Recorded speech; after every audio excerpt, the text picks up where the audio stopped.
Washington, D.C., K Street backroom deal breaking or deal cutting that takes place every day in that city. And it was cut with the pharmaceutical industry and the healthcare industry, and we in West Virginia know that very well. We're the #1 consumers of pharmaceuticals of all 50 states. And that is not the way to healthcare. We had no healthcare bill presented to us in 2008 by any presidential candidate that even proffered the idea of primary care.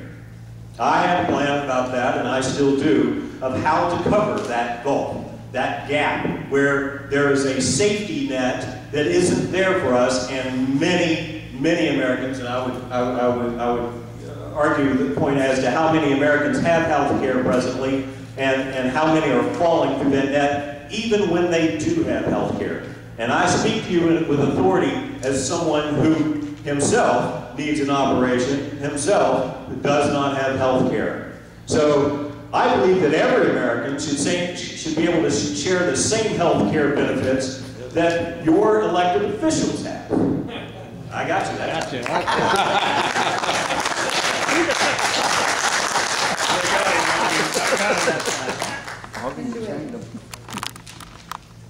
My action on the health care bill would be to repeal it. If it doesn't come to a vote, then I'll help sponsor the legislation to put it to a vote so that it can be repealed. What's it going to do to people in West Virginia? It's going to drive us out of business. You can't spend $2.7 trillion over 10 years when we already are unable to fund Medicare and expect it to do anything but drive us completely out of business.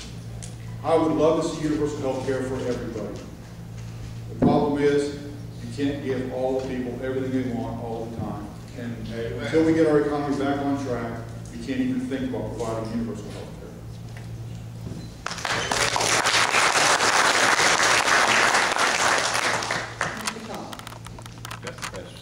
In 1965, President Johnson passed the original Medicare bill. He bragged it was going to cost just $10 billion a year by the year 2000. In 1990, 10 years prior to that, the costs were $200 billion. We are currently spending, as of July 25th, $748 billion a year on Medicare. We're taking in tax revenues approximately $168 billion. That means the plan currently has a deficit of $616 billion. And I can guarantee you that this Obama health care will be more expensive than Medicare is. It will bankrupt this country. And that's why I also pledged to repeal it or to defund it if elected. There you go.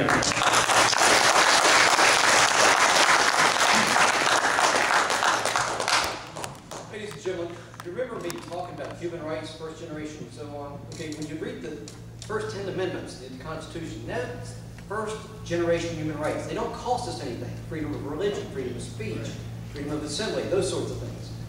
When you get into the second generation human rights, that's when you start talking about education and health care and all the things that the Soviet Union was trying to say everybody's entitled to. Now look what happened to the Soviet Union when they tried to provide that. It just goes against human nature.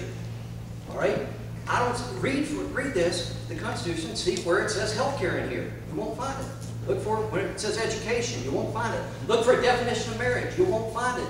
Okay, those are states' rights. The states are supposed to deal with those kinds of issues. All right? So the health care, when we start talking about tinkering with it and fixing it and so forth, no, that's a wrong premise. We shouldn't have been dealing with that from the federal government standpoint to begin with. So everybody says repealing has the right answer. We need to go back and start over. You go back and start over, you've heard some of the ideas up here. Tort reform, buying insurance across state line, pooling assets, and so forth. There are ways of fixing this within the capitalist system. That's where we need to turn to. Thank you.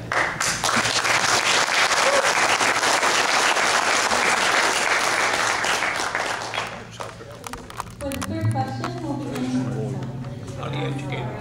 You forgot her. He's a constitutional. Okay, I guess I'm last. Let me start by saying that my husband and I went 5 years without health insurance with children in the home. So we know exactly what it's like to be uninsured or underinsured to begin with.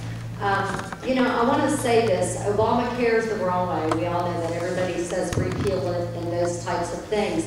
But I want to ask everybody in here one question. Our senators, Rockefeller, Alan Monahan, they all voted right along with them.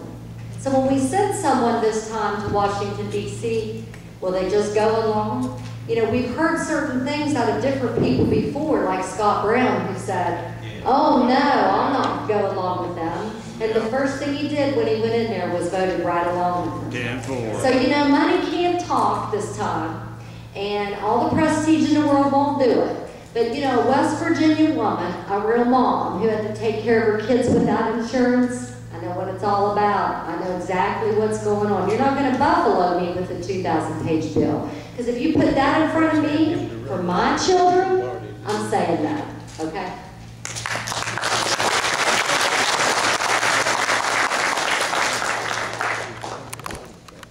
Okay, question number 3. We're going to begin with Mr. Bringer.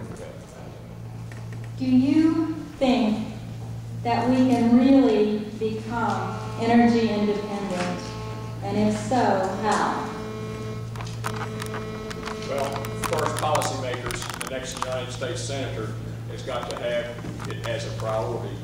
And if we could put a man on the moon in 10 years, we don't have that time to become energy independent. But we have enough coal reserves in this country that we can't produce them.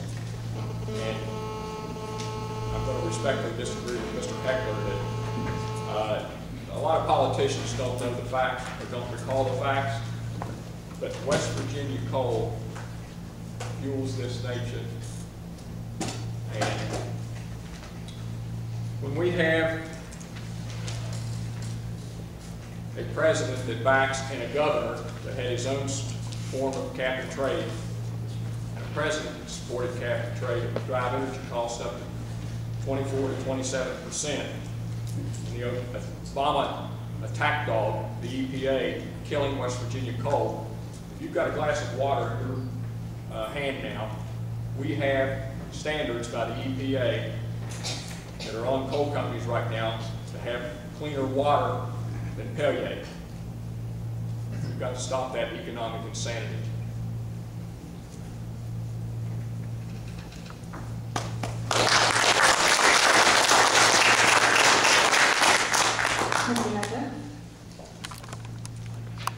Here again, I would emphasize the necessity for diversification. This is going to be a long and a hard process, but we must separate our reliance on coal and turn to solar energy, geothermal energy, and other means of diversification.